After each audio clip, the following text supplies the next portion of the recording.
આજે આપણે અનાનસના છોડ ઉગાડવા માટેનો એક વિડીયો તૈયાર કરવામાં આવે છે.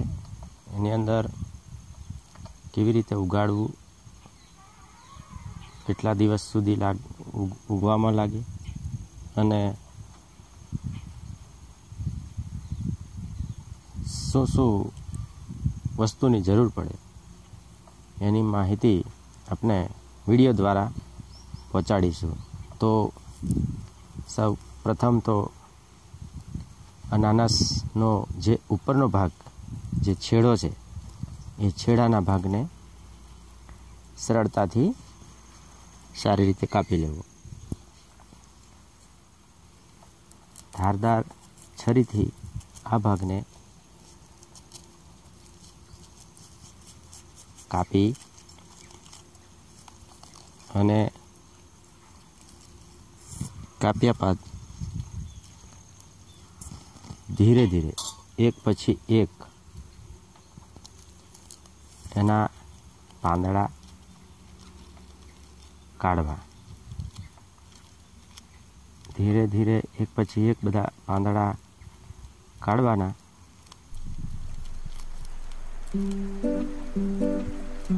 આ રીતે એક એક પાંદડું ઉખેડીને અલગ કરવાનું.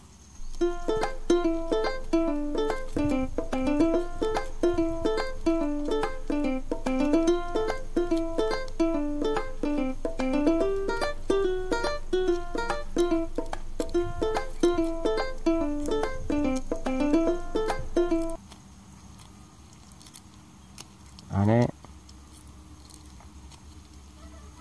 ખાસ કરીને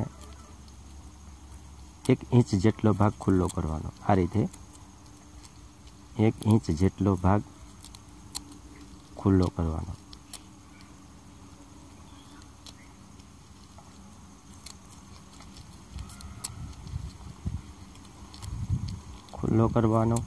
ખુલ્લો કર્યા બાદ આવી રીતે 1 ઇંચ જેટલો ભાગ ખુલ્લો કરી ત્યારબાદ પ્લાસ્ટિકનો એક ગ્લાસ લેવો. પ્લાસ્ટિકના ગ્લાસની અંદર જે આપણે સાદું પાણી જે આપણે પીવાની અંદર વાપરતા હોય એ પાણી અડધો ગ્લાસ જેટલું ભરવું. અડધો ગ્લાસ જેટલું ભરી છોડને જે આપણે છૂટા પાડેલા પાંદડાનો ભાગ ડૂબે એટલું પાણીની અંદર ડૂબાડી રાખવું. આ રીતે પાણીની અંદર ડૂબાડી રાખવું. ડૂબાડી પછી કમસે કમ એને આવા એક પછી એક બધા છોડ ડૂબાડી અને ઓછામાં ઓછું તો આપણે એને 10 દિવસ સુધી એ પાણીની અંદર રાખી મૂકવું. 10 દિવસ સુધી પાણીની અંદર રાખી મૂકવું. રાખી મૂક્યા પછી આ રીતે ગ્લાસ પડી ના જાય એમ ટેકો આપીને એને ગોઠવણ કરી મૂકી દેવા. ગોઠવણ કર્યા બાદ અંદાજે 10 દિવસ થાય ત્યાર પછી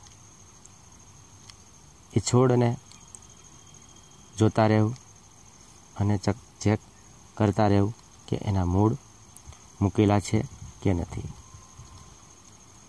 એના મૂળ મૂકેલા હશે તો ચોખાના દાણા જેવા આપણને દેખાઈ આવશે. જો આ મૂળ મૂકી ગયેલા છે અને કહેવામાં આવે કે મૂળ આવી ગયા, એને ધીરે રહીને જોવાનું.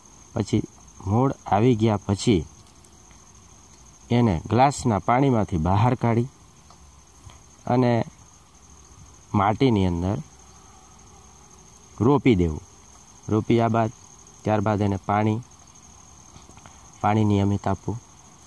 નિયમિત પાણી આપો 10 થી 15 દિવસે એનું પિયત આપતા રહેવું, ખાતર આપતા રહેવું. એમ કરીને લગભગ 4 મહિનાનો આ પાક કહેવામાં આવે છે. તો 4 મહિનાની અંદર આને ફળ આવી બેસી જાય છે.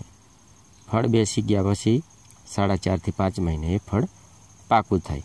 જો આપણને આ મૂળ મૂકી દીધા છે, આ મૂળ મૂકી દીધા, હવે આ રોપવા લાયક તૈયાર થઈ ગયું કહેવાય.